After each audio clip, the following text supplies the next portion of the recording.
بسم اللہ الرحمن الرحیم۔ السلام علیکم ورحمۃ اللہ وبرکاتہ۔ میرے پیارے دوستوں، وہ کون سے صحابی ہے جن کی دجال سے ملاقات ہوئی، اور دجال اس وقت کہاں موجود ہے، اور دجال سے ان کی کس طریقے سے ملاقات ہوئی، اور دجال سے کیا بات چیت ہوئی، کیا مکالمہ ہوا؟ جب وہ اللہ کے نبی پاک صلی اللہ علیہ وسلم کی خدمت میں آئے تو انہوں نے سارا واقعہ بتایا۔ چلیے ہم حضرت کے بیان میں سنتے ہیں۔ حضرت نے اس مختصر سی کلپ کے اندر اس پورے واقعے کو بتایا ہے۔ اور ایک بار تو آپ نے اسی مقصد پر صحابہ کرام کو جمع فرمایا، اسی مقصد سے اعلان کروایا، ندا لگوائی الصلاۃ جامعہ۔ اور اس وقت کیا مقصد تھا آپ کا؟ سیدنا تمیم داری رضی اللہ تعالیٰ، وہ ایک ایسے صحابی تھے جو گویا پہلے حضرت عیسیٰ علیہ السلام پر ایمان رکھنے والے اہل ایمان میں سے تھے۔ تو آپ نے جمع فرمایا لوگوں کو، اور لوگوں سے یہ کہا کہ میں تم کو جو کچھ بھی بیان کرتا رہا ہوں، اب سنو ذرا تمیم داری سے ان کا قصہ۔ تمیم داری رضی اللہ تعالیٰ عنہ کا جو واقعہ ہے، میں اس وقت آپ کو یاد دلائے دیتا ہوں۔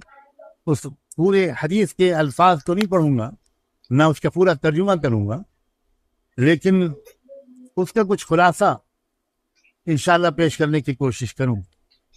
تمیم داری نے جب کھڑے ہو کر وہ واقعہ سنایا تو وہ کیا تھا واقعہ؟ اللہ کے رسول کے حکم کے بعد کہا کہ ایک بار میں اپنے 30 ساتھیوں کے ساتھ سمندری سفر پر نکلا، اور سمندری سفر نے ہماری کشتیوں کو ادھر ادھر موڑ دیا، اور 1 مہینے کی مدت کے بعد پھر ہم ایک جزیرے پر پہنچے۔ وہاں ہم جب اترے تو ہم کو ایک عجیب و غریب قسم کی مخلوق نظر آئی۔ یہ لفظ یاد رکھیے گا، میں انشاءاللہ عربی کا لفظ بھی آپ کی خدمت میں پیش کر دوں گا۔ کہا کہ ایک عجیب و غریب مخلوق ہمارے سامنے آئی، اس کے بہت بڑے بڑے بال تھے، اور اس کے اگلے اور پچھلے حصے میں ہم کوئی فرق نہیں سمجھ پا رہے۔ ہم نے اس سے پوچھا کہ تم کون ہو؟ تو اس نے کہا میں الجساسہ۔ ٹھہریے، الجساسہ پوری کائنات کا سب سے بڑا جاسوس۔ ابھی میں اس کی تشریح کرنے کے بجائے میں ذرا پورا واقعہ سنا دوں۔ تو اس مخلوق نے جسے اپنا نام بتایا تھا یا اپنا تعارف کرایا تھا الجساسہ کے نام سے، اسے پوچھا اچھا تم کون ہو؟ تو انہوں نے بتایا کہ ہم عرب سے آئے۔ تب جب اس نے یہ سنا تو اس نے ہم کو سامنے بھیجا کہ وہاں چلے جاؤ، وہاں تمہیں کوئی ملے گا۔ تمیم داری بیان کرتے ہیں کہ ہم وہاں گئے تو دیکھا ایک لمبا چوڑا دیو قامت انسان یا انسان نما کوئی مخلوق۔ یہ ذہن میں رکھیے گا، میں انشاءاللہ پوری عربی عبارت بھی پڑھ کر سناؤں گا۔ مجھے پوری زبانی یاد نہیں ہے، میں حدیث کے الفاظ میں غلطی ہو جائے گی، اس لیے وہ میرے سامنے اس کا ٹیکسٹ ہوگا تو میں آپ کو سناؤں۔ دیو قامت انسان یا انسان نما کوئی مخلوق وہاں زنجیروں میں جکڑی ہوئی،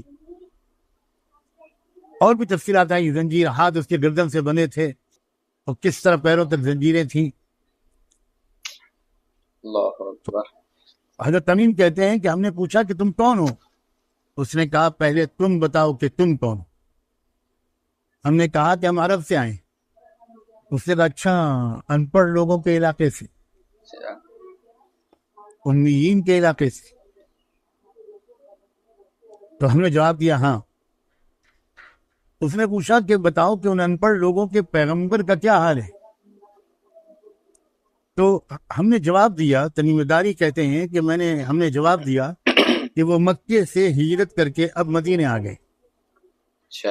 ان کی قوم نے انہیں بہت ستایا۔ تو پھر وہ بولا کہ اچھا یہ بتاؤ کہ بیسان کے باغ میں کھجوریں آ رہی ہیں؟ عجیب طرح کا سوال ہے۔ انہوں نے جواب دیا ہاں آ رہی۔ یہ باغ جو ہے یہ سیریا میں گولان کی پہاڑیوں کے نیچے ہے، اور یہ جگہ اس وقت گویا گولان کی پہاڑیاں اور اسرائیل کے قبضے میں ہے۔ وہاں کے بارے میں اس نے پوچھا۔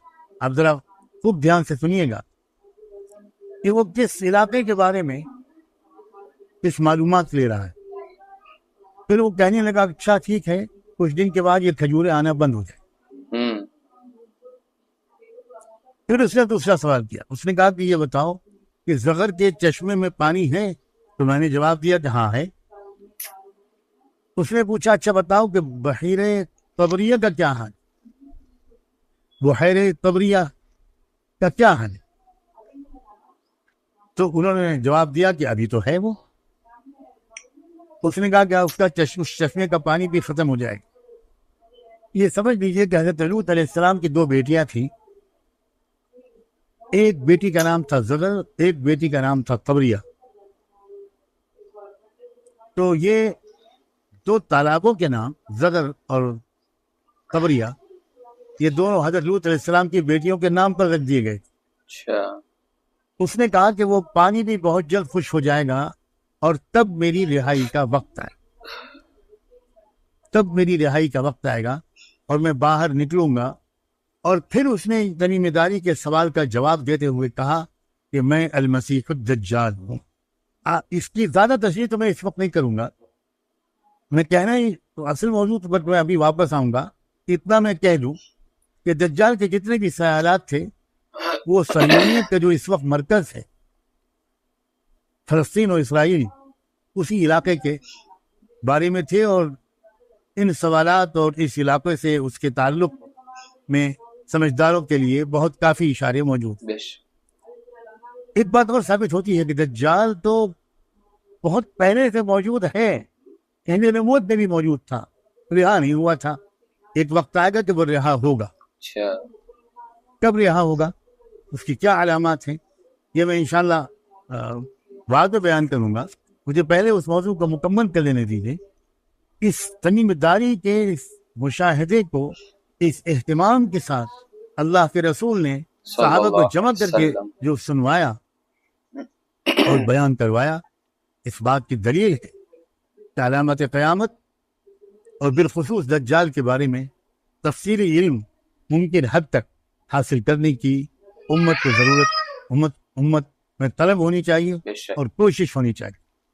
اور وقت آ گیا ہے کہ اب اس بارے میں زیادہ سے زیادہ مذاکرے کیے. اللہ اکبر. تو دوستو آپ نے سنا کہ دجال زندہ ہے، موجود ہے اور ایک جزیرے کے اوپر قید ہے، یعنی اب وہ رہا ہونے والا ہے. اور حضرت کے بیان کے مطابق بے شک یہ وہ وقت آ چکا ہے کہ اب ہر کسی کو دجال کے تعلق سے اس کی معلومات لینا ضروری ہے.